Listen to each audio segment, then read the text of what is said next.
See, Kulat is a legend amongst these people, especially out here on the wastelands. Kulat is like a Robin Hood figure. What she did was she took this type of thing called a Chenwick or a Chenworth.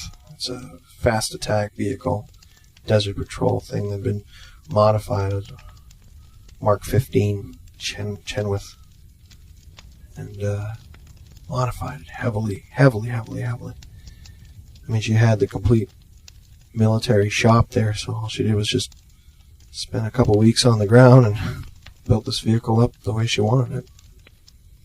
Installed a rad pack for its power and put in a crush cannon.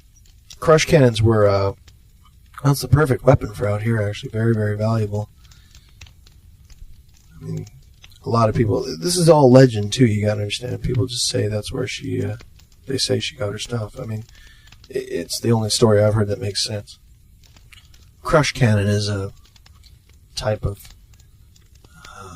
it's a machine gun, but the reason why they're called crush cannons is that they're electrical. They use rail magnetics to fire a projectile.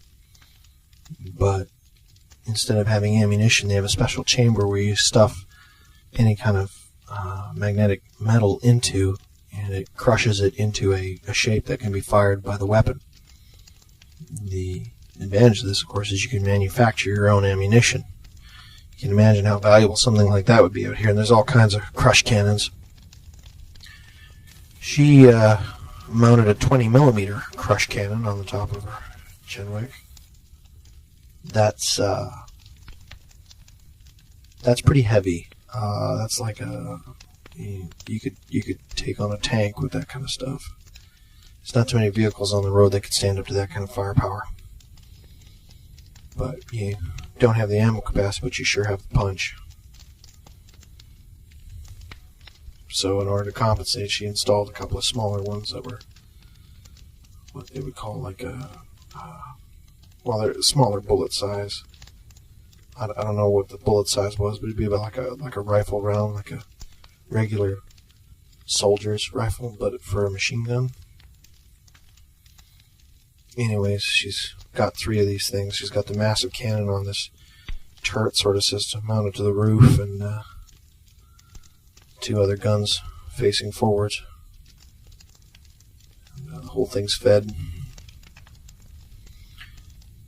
Electrically powered. She loaded up with everything else too. You could think of scanners, recording equipment, radio gear, everything. She was a hunter, scavenger by nature. Her whole people lived their lives that way. So, with resources like that, it didn't take her too long. The vehicle, she wrote in Inuit along the side, and somebody told me what it meant one time. It was Arunamakt, which is an Inuit word. It means it cannot be helped. Like it cannot be helped is sort of the English translation, but it's sort of like there's nothing you can do, sort of what the hell, that kind of a thing. I suppose she kind of maintained a fairly dark sense of humor. But that's where Kulat came from, and now she wanders the desert and kicks ass and takes names, pretty much. She doesn't. She's not a road killer. Don't get me wrong. If anything, she targets the road killers. She just moves along, scavenger like everybody else, but she's a loner and helps people when she can. I know a few people that have talked with her and stuff. I mean, she's not interested in commerce. There's no trade. She just lives as a road nomad. I mean, that's what there's many people like her that do it. Their own private fighters who just do what it takes to survive. Sometimes they'll help people in communities. They have certain raker communities they know and who know them. They trust each other. So that's what they do. They help one another. There's legends, stories that get thrown around. One of those stories was a story of the Glory Run. Kulat's Glory Run. This was a pretty good story. See, what happened was that there was a a rocket rig with Panashiba markings that was going along, hauling at a crazy pitch, just moving. And it got targeted by a bunch of, see, the road killers have gangs out here, and one of the larger gangs is called the Marauders. That's probably the largest gang. The Marauders are not a roadkill gang you want to mess with. So anyway, this Panashiba truck is moving at high speed. And what the Marauders had done is they'd set up the blocks to slow it down enough. And got a hold of another rig to ram it head on, kind of crash it. So they waited until magic hour when the light was just fading.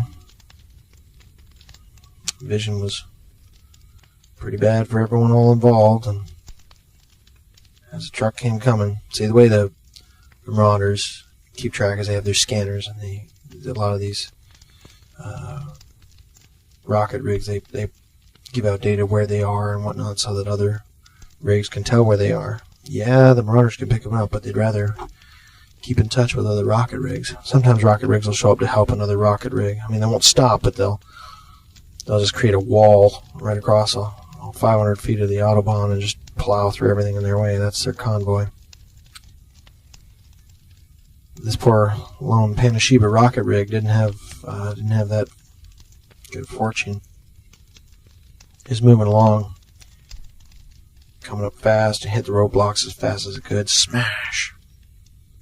Slowed it down.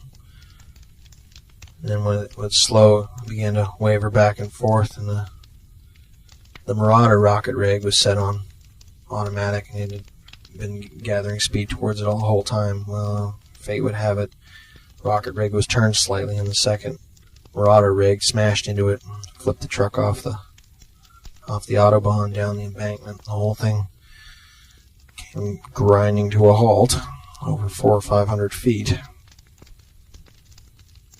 They didn't know. What they didn't know was happening was that Kulat above on the rock ridge was watching everything that was going on. She watched the rig come grinding to a halt, the twisted steel. She watched them pull a Panashiba trucker out of that rocket rig, and she watched him get killed. She had no love for Panashiba. It didn't really matter to her either way. But she knew what she had to do to get the job done. As soon as they dispatched the rocket rig driver, she sent out another little message. You see, road killers, they can't resist a nice fat convoy, especially one that's close. And she had a pre-recording of a nice fat Panashiba convoy coming from the next city, about 80 miles away on a parallel Autobahn. She broadcast it. They took the bait. They left a minimum crew of road killers behind to mop through the wreckage of the one rig and sent all the rest of their band, some 50 vehicles down there, to go intercept the new convoy. All she had to do was jump inside of her Runamuck, and away she went. So that's what she did. She fired up her rig, and in a matter of seconds she was heading down towards where that big massive rocket mess was now lying. There was only about 10 other road killers left behind. The Marauders had left only 10 to pick through the remains. Their mistake, not hers. 3 of them were on side, and they were dispatched by the 20mm without a problem. The crush cannon just tore them in half, no problem. The other ones, hearing the screams of the dying 3 in front, road killers were never said to be smart, came around for the front, and, well, they just sucked big, fat rounds in the chest as well, making holes large enough that you could throw a child through. Yep. No one ever said that Kulat was a really gentle woman, that she could get the job done. She screamed down that mountainside. By the time, of course, they just kept coming out. All the rest of the Marauders, they hear noise and they just keep coming out. She counted 10 behind. All 10 came out. All 10 got shot. It was like shooting fish in a barrel. Way too easy. But that's the problem, you see. The ones who got left behind weren't experienced. They were getting the crap jobs. They had to pick through the wreckage and try to find what was valuable. They wouldn't even have to find what's valuable. They just piled it while the rest of the marauders went off and made a fresh kill. They'd come back, but marauders are greedy.